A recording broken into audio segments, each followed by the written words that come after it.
বিসমিল্লাহির রহমানির রহিম। CQ solving আরও একটি ক্লাসে তোমাদেরকে স্বাগতম। আজকে আমি বৃত্ত থেকে বরিশাল বোর্ড 2023 সালে আসা কোশ্চেনটা সলভ করাবো। এখানে দেখো ক নম্বর কি বলছে, 2x² + 2y² = 0 বৃত্তের কেন্দ্রের স্থানাঙ্ক এবং ব্যাসার্ধ বের করো। কেন্দ্রের স্থানাঙ্ক এবং ব্যাসার্ধ।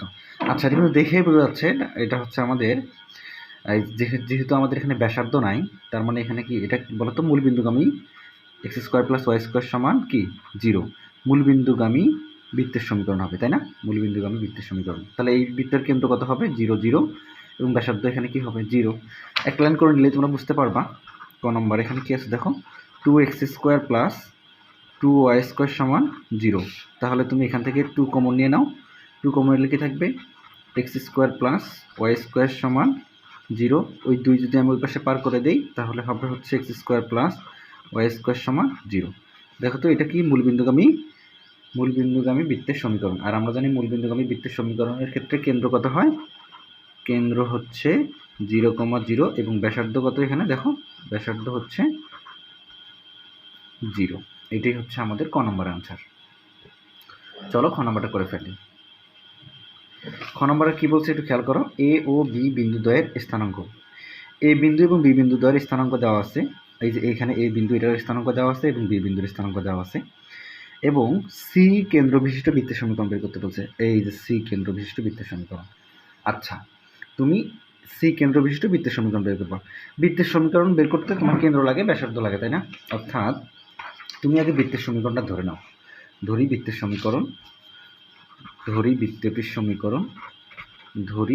সমীকরণ হচ্ছে কি x² + y² + 2gx + 2fy + c = 0।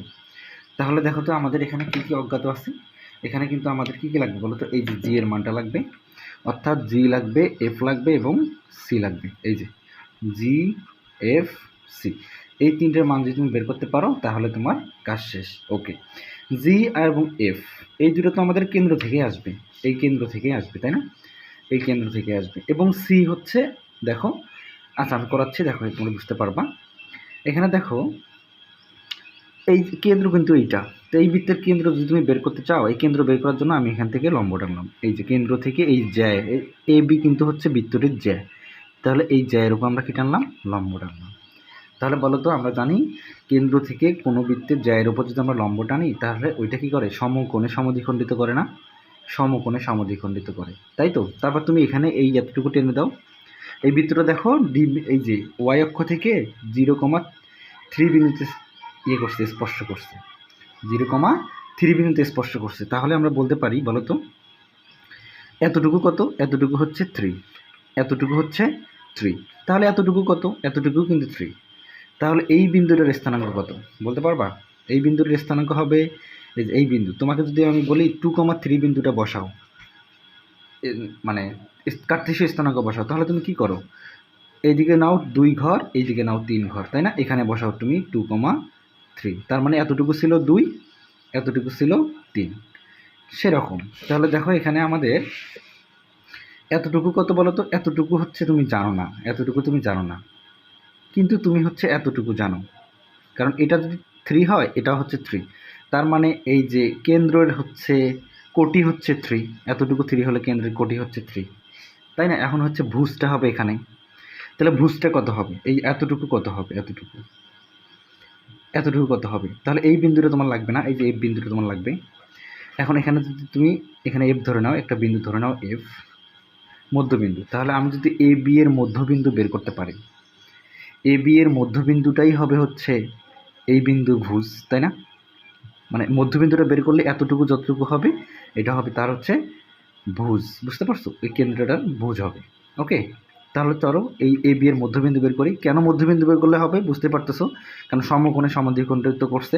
তাহলে এ বি এর মধ্যবিন্দু বের করো, কারণ এ বি এর আমার মান দেওয়া আছে, এর মান দেওয়া আছে, বির মান দেওয়া আছে। এ দেওয়া আছে হলো 1,0, বি দেওয়া আছে হচ্ছে 9,0। তাহলে এ বি এর মধ্যবিন্দু, এ বি এর মধ্যবিন্দু আমরা কি ধরে নিচ্ছি? এফ। তাহলে কিভাবে মধ্যবিন্দু বের করে বলো তো? এইভাবে, তাই না? নিচে 2 থাকে, ভুজ দুটোর যোগফল হয় 1 + 9, 0 + 0 + 0, তাহলে 9, 10/5 এটা হচ্ছে 0।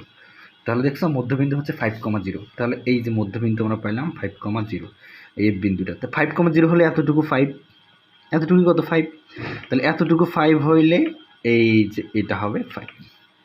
বুঝতে পারছো? তাহলে আমাদের কেন্দ্র পেয়ে গেছি। তাহলে কেন্দ্র কি বলো তো? চিত্রটা তোমরা আঁকবা, চিত্রটা এঁকে এঁকে করবা। তাহলে কেন্দ্র হচ্ছে আমরা পেলাম 5,3, 5,3। তাহলে কেন্দ্র পাইছি। তাহলে কেন্দ্র আমরা জানি হচ্ছে -g-f, তাই না? -g-f সমান আমরা পেলাম হচ্ছে 5,3। তাহলে বলো তো শুধু জি কি হবে? শুধু জি হবে -5। তাহলে শুধু এফ কি হবে? তাহলে হবে -3। কারণ আমাদের এখানে মান বসাবো, জি এর মান বসাবো, এফ এর মান বসাবো। এখন লাগবে সি, এখন লাগবে হচ্ছে সি বিন্দুর স্থানাঙ্ক। ঠিক আছে, সি বিন্দুর স্থানাঙ্ক খেয়াল করো তো, এখানে সি বিন্দুর স্থানাঙ্ক সি লাগবে, স্থানাঙ্ক না সরি, সি বিন্দুটা লাগবে। আচ্ছা, এখানে দেখো বৃত্তটা কিন্তু তুমি এই কোথায় টাচ করছে দেখতেছো? এক্স অক্ষকে কিন্তু ছেদ করছে বৃত্তটা, আর ওয়াই অক্ষকে কিন্তু টাচ করছে। এই যে ওয়াই অক্ষ এটাকে কিন্তু টাচ করে গেছে। তাহলে আমরা কি জানি? ওয়াই অক্ষকে টাচ করলে এফ স্কোয়ার সমান কি হয়? সি হয়, জানো? তাহলে আমরা কি জানি? কথাটা লিখবা, যেহেতু বৃত্তটি ওয়াই অক্ষকে স্পর্শ করেছে, ওয়াই অক্ষকে স্পর্শ করেছে, সুতরাং সি সমান হবে এফ স্কোয়ার। সি সমান হবে এফ স্কোয়ার। তাহলে সি বিন্দুটা লাগবে তোমার, তাই না? সিটা লাগবে। তাহলে এফ স্কোয়ার, এফ কি এখানে বলো তো? -3। তাহলে -3 তার উপরে স্কোয়ার দিলে হবে 9। তাহলে আমাদের সি বিন্দু পেলাম হচ্ছে 9। এখন তুমি জি এফ সি তিনটারই মান কোথায় বসাবা? এই যে 1 নঙ্গে বসালেই আনসার হয়ে যাবে। তাহলে জি এফ সি এর মান 1 নঙ্গে বসে পাই। জি এফ এবং সি এর মান 1 নঙ্গে বসিয়ে 1 নঙ্গে বসাই দাও, তাহলে হবে x² plus y square plus 2g এর মান হচ্ছে -5, 2gx প্লাস 2f, f বলতে -3, 2fy প্লাস c বলতে হচ্ছে 9 সমান 0। এটাই আনসার। তুমি আরেকটা লাইন করতে পারো, x² plus y square -10x -6y plus 9 = 0। এইটাই হচ্ছে তোমার কাঙ্ক্ষিত বৃত্তের সমীকরণ। আশা করি বুঝতে পেরেছ। ঠিক আছে, কোন বৃত্তটার সমীকরণ? এই যে এই বৃত্তটার আমরা সমীকরণ পেয়েছি। ঠিক আছে, তাহলে সমীকরণটা মনে রাখো, কারণ আমাদের গতে কাজে লাগবে। x² plus y square -10x -6y plus 9, এটাই হচ্ছে তোমার আনসার। বুঝতে পেরেছ? চলো আমরা এখন গ নাম্বারটা সলিউশন করি। খেয়াল করো, এখানে কি বলছে? বিডি এর সমান্তরাল রেখা উদ্দীপকের বৃত্তকে যে বিন্দুতে স্পর্শ করে তা নির্ণয় করো। গ নম্বরটা এখানে খেয়াল করো, এখানে কি বলছে? বিডি এর সমান্তরাল রেখা উদ্দীপকের বৃত্তকে যে বিন্দুতে স্পর্শ করে। বিডি এর সমান্তরাল রেখা, আচ্ছা, বিডি এর সমান্তরাল রেখা বলতে বোঝাচ্ছে এখানে আগে তোমাকে বিডি রেখাটা বের করতে হবে। এটা কিন্তু হচ্ছে আমাদের বিডি রেখা, এটা হচ্ছে আমাদের বিডি রেখা, তাই না? তাহলে বিডি এর সমান্তরাল রেখা উদ্দীপকের বৃত্তকে যে বিন্দুতে স্পর্শ করে, স্পর্শ করা, তাহলে স্পর্শ করা মানে বৃত্তকে টাচ করে যাবে, তাই না? তো বিডি এর সমান্তরাল কিভাবে টাচ করতে পারে বলো তো? এই যে এইভাবে টাচ করতে পারে, এখানে আবার কোথায় টাচ করতে পারে? এই যে এখানে আবার টাচ করতে পারে, এই যে এইভাবে টাচ করতে পারে। তাহলে বিডি এর সমান্তরাল রেখা উদ্দীপকের বৃত্তকে যে বিন্দুতে স্পর্শ করে তা নির্ণয় করো। ঠিক আছে, তাহলে কোথায় স্পর্শ করবে? এই যেখানে স্পর্শ করলো এবং এখানে স্পর্শ করলো।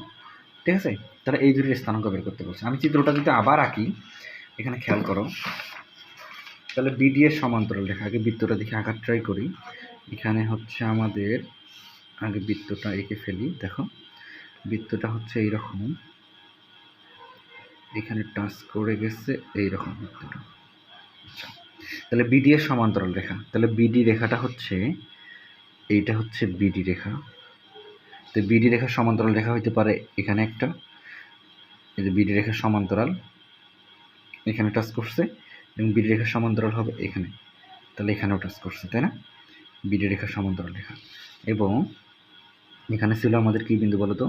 এখানে ছিল আমাদের সি বিন্দু। তাহলে সি বিন্দু থেকে যদি আমরা এখানে একটা লম্বটা নিই, এই এটা হলো সি বিন্দু।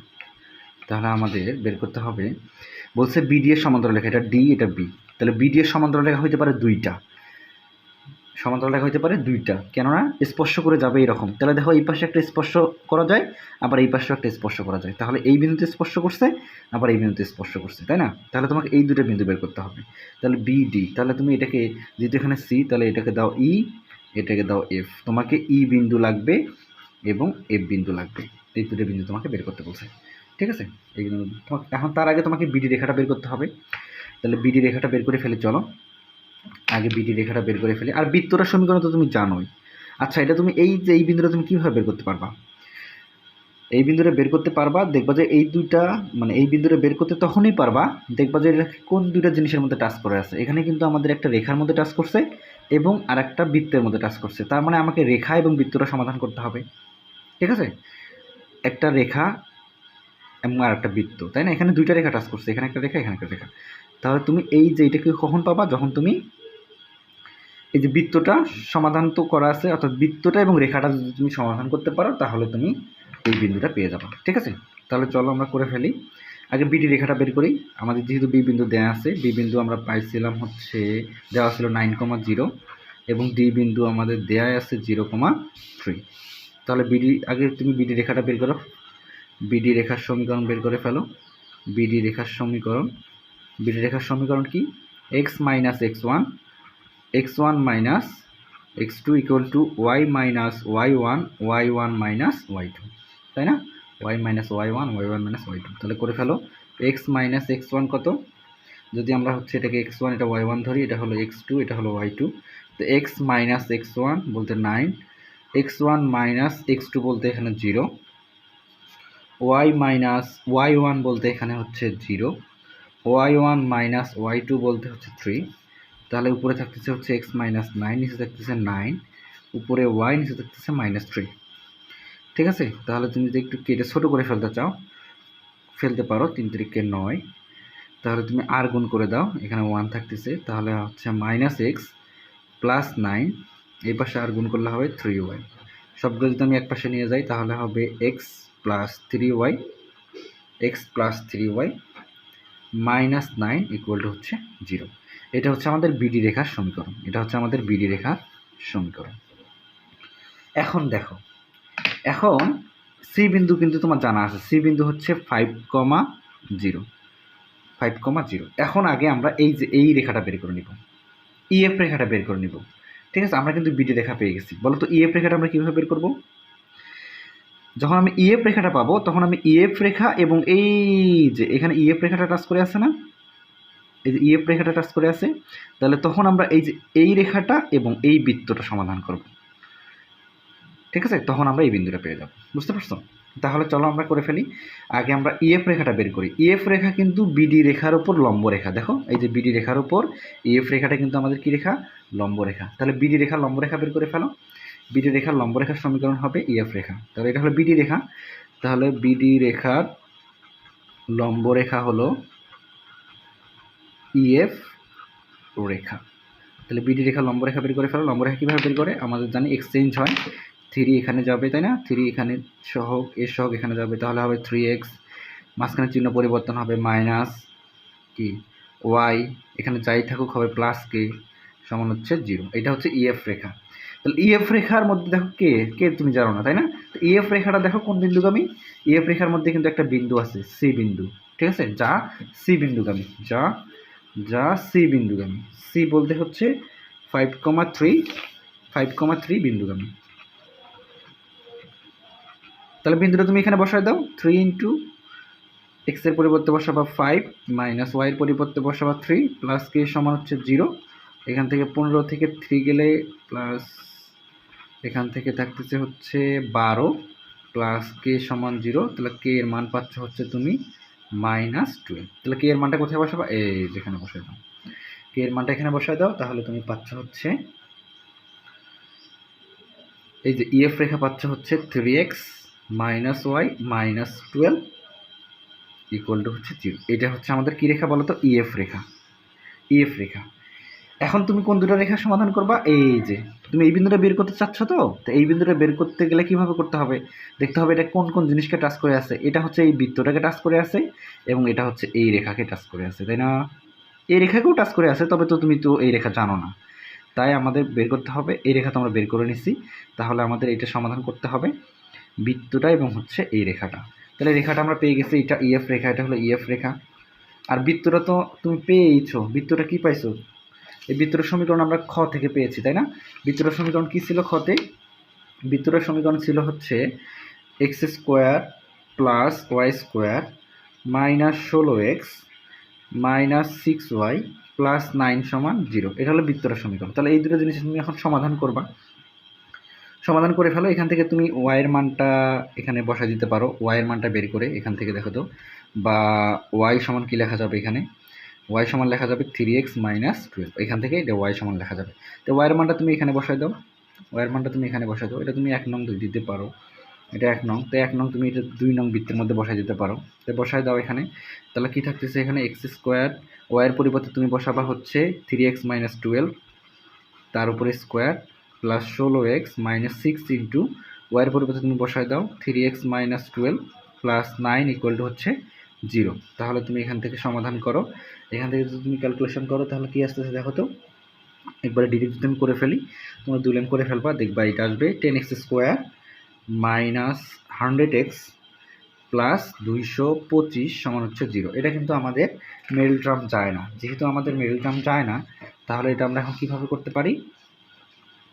এটা আমাদের কি, ওই যে মাইনাস বি এক্স সমান কি জানো? Minus b plus minus root of বার b square minus 4ac divide by 2yj।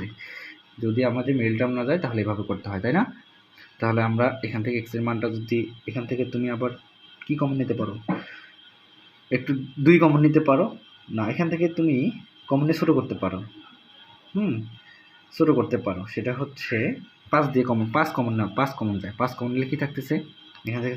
থাকতেছে হচ্ছে 2x square minus 20x plus 45 সমান হচ্ছে 0। তাহলে এখান থেকে আমাদের বলো তো, এই সমীকরণটাকে যদি আমরা এই যে ax square plus bx plus c এর সাথে তুলনা করি, তাহলে a হচ্ছে এখানে 2, b হচ্ছে এখানে মাইনাস কি 20, তাই না? b হচ্ছে মাইনাস 20। ওকে, তাহলে আমরা এই সূত্রে আবার c হচ্ছে এখানে 45, c হচ্ছে এখানে 45, এর সাথে তুলনা করি, তাহলে সমাধান করবো কীভাবে? এইভাবে, তাই না? তাহলে এক্স সমান কী হবে? ডিরেক্ট লিখে ফেলো, মাইনাস বি, বি বলতে এখানে কত? 20, তাহলে মাইনাসে মাইনাসে প্লাস হয়ে, আচ্ছা একবার লিখে ফেলি, minus b plus minus root over b square, b বলতে এখানে মাইনাস 20, তার উপরে স্কোয়ার মাইনাস 4ac, এ বলতে এখানে 2, সি বলতে এখানে 45 ডিভাইড বাই টুয়াইস এ বলতে এখানে 2, এ বলতে এখানে 2। তাহলে উপরে থাকতেছে 20 প্লাস মাইনাস 400, এখানে থাকতেছে হচ্ছে 360, এখানে থাকতেছে কত? 360, তাই না? 360, এখানে থাকতেছে 4, তারপর থাকতেছে হচ্ছে 20 প্লাস মাইনাস, এখানে থাকতেছে রুট 40, এখানে থাকতেছে হচ্ছে 4। এখান থেকে যদি তুমি কি কমন যায় বলো তো? এখান থেকে যদি তুমি, আচ্ছা তো এটাকে ভাঙাই ফেলবো, এটাকে ভাঙাইলে কি হবে? এখানে ভাঙাইলে হবে 20 প্লাস মাইনাস, এটা এভাবে লেখা যায় 4 10 40 ডিভাইড বাই 4, তারপর কি লেখা যাবে? এই লাইন থেকে এই লাইন, তাহলে 20 প্লাস মাইনাস এখানে ভাঙাও, তাহলে 2√10 নিচে 4। এখন যদি তুমি এখান থেকে 2 কমন নাও, 2 কমন নিয়ে যদি কেটে ফেলো, তাহলে এখন 10 2 20 প্লাস মাইনাস 2 কমন নিলে 2 চলে যাবে, √10, এখানে থাকবে হচ্ছে শুধু 2। আমরা 2 কমন নিয়ে ফেলছি, তাই না? 2 কমন নিয়ে ছোটো করে ফেলছি। দেখো আর কিন্তু ভাঙানো যায় না, আর কিন্তু ভাঙানো যায় না। এখন তুমি কিন্তু ভুজ পেয়ে গেছো, তোমাকে ওই বিন্দুর স্থানাঙ্ক বের করতে বলছে, তো ওই বিন্দুর স্থানাঙ্কের ক্ষেত্রে তুমি ভুজ পেয়ে গেছো দুইটা, প্লাস দিয়ে একটা মাইনাস দিয়ে একটা, তাই না? তাহলে দুইটা ভুজ তুমি পেয়ে গেছো, তাহলে এই বৃত্তটা তুমি দুইটা ভুজ পেয়ে গেছো। এখন কোটি লাগবে, তোমাকে ই আর এফ বিন্দু বের করতে হবে, তো ই বিন্দুরও তুমি ভুজ পেয়ে গেছো, এফ বিন্দুরও তুমি ভুজ পেয়ে গেছো। এখন লাগবে কোটি, তাহলে কোটি তুমি কীভাবে বের করবা? এই যে এক্স এর মানটা তুমি দেখো ওয়াইয়ের মান বের করে রাখছো এখানে, এই যেখানে, এই যেখানে বসাই দেবো, এই যেখানে বসাই দেবো 1 নঙ্গে। তাহলে 1 নঙ্গে তুমি যদি বসাই দাও, আগে তুমি এক্স সমান প্লাসটা বসাও, এক্স সমান যদি আমি 10 প্লাস √10 সমান 2 1 নঙ্গে বসিয়ে পাই, 1 নঙ্গে বসাই, 1 নঙ্গে বসিয়ে পাই, তাহলে ওয়াই সমান কী ছিল এখানে? 3 ইন্টু এক্স মাইনাস 12। তাহলে 3 ইন্টু এক্সের পরিবর্তে এটা তুমি বসাই দাও, 10 plus √10 divide by 2 x minus 12। তাহলে তুমি লসাগু করো, আগে গুণ করে দাও, উপরে থাকতেছে 3 10 30 প্লাস 3 10, নিচে থাকতেছে 2 মাইনাস 12। এখান থেকে যদি তুমি হচ্ছে 2 লসাগু হয়, লসাগু 2, তাহলে হবে 30 প্লাস 3√10 মাইনাস 24। তাহলে এখান থেকে থাকতেছে হচ্ছে 24 থেকে 30 গেলে হবে 6 প্লাস 3√10 ডিভাইডেড বাই কত 2। তাহলে এটা হচ্ছে ওয়াইয়ের মান একটা, তাই না? তাহলে ভুজ যদি এত হয় তাহলে কোটি হবে এত। তাহলে এটা একটা তোমার হচ্ছে স্থানাঙ্ক। তাহলে স্থানাঙ্ক তুমি একটা পাইলা 10 plus √10 divide by 2, 6 plus 3√10 divide by 2। এই যে একটা তুমি স্থানাঙ্ক পাইলা। এটা হচ্ছে কি বিন্দুর স্থানাঙ্ক? ই বিন্দুর স্থানাঙ্ক, তাই না? এটা হচ্ছে ই বিন্দু। এখন এফ বিন্দুর স্থানাঙ্ক পাওয়া যাবে কিভাবে? এই যদি মাইনাসটা তুমি বসাও এখান থেকে, যদি এখান থেকে মাইনাস বসাও, x সমান 10 মাইনাস √10 ডিভাইড বাই 2 যদি বসিয়ে এক নঙ্গে বসিয়ে, তো এটা বসাও, এটা বসালে হচ্ছে তুমি y সমান পাচ্ছ 3 ইন্টু কি বলো তো 10 মাইনাস 10 ডিভাইড বাই 2 মাইনাস 12। তাহলে এখান থেকে তুমি যদি ক্যালকুলেশন করো আবার আগের মতো, তখন পাবা 6, একটা শুধু মাইনাস পাবা, মাইনাস 3√10 ডিভাইড বাই 2। তাহলে আরেকটা তুমি এফ বিন্দুর স্থানাঙ্ক পাইলা কি? এই যে 10 মাইনাস √10 ডিভাইড বাই 2, এবং কোটি পাইলা হচ্ছে 6 মাইনাস 3√10 ডিভাইড বাই হচ্ছে 2। বুঝতে পারছো? এই ছিল হচ্ছে আজকের ম্যাথ। আশা করি বুঝতে পেরেছো। ওকে, এখন তোমাকে স্থানাঙ্ক বের করতে বললে, যেখানে স্থানাঙ্ক বের করতে বলুক, তোমাকে দেখতে হবে আসলে এই বিন্দুর স্থানাঙ্ক বের করতে গেলে এটা সমাধান করবা, ঠিক আছে? এখানে যেহেতু আমাদের একটা বৃত্ত আছে, একটা রেখা ছিল, তাই আমি রেখা এবং বৃত্তটাকে সলিউশন করে আমি হচ্ছে কি বের করছি, ভুজ এবং কোটি বের করে ফেলছি। আশা করি বুঝতে পেরেছো। যদি ভিডিও ভালো লেগে থাকে একটা লাইক দিও, যারা চ্যানেলটি সাবস্ক্রাইব করোনি সাবস্ক্রাইব করে দিও, যারা অলরেডি করেছো তোমাদেরকে অসংখ্য ধন্যবাদ। আল্লাহ হাফিজ।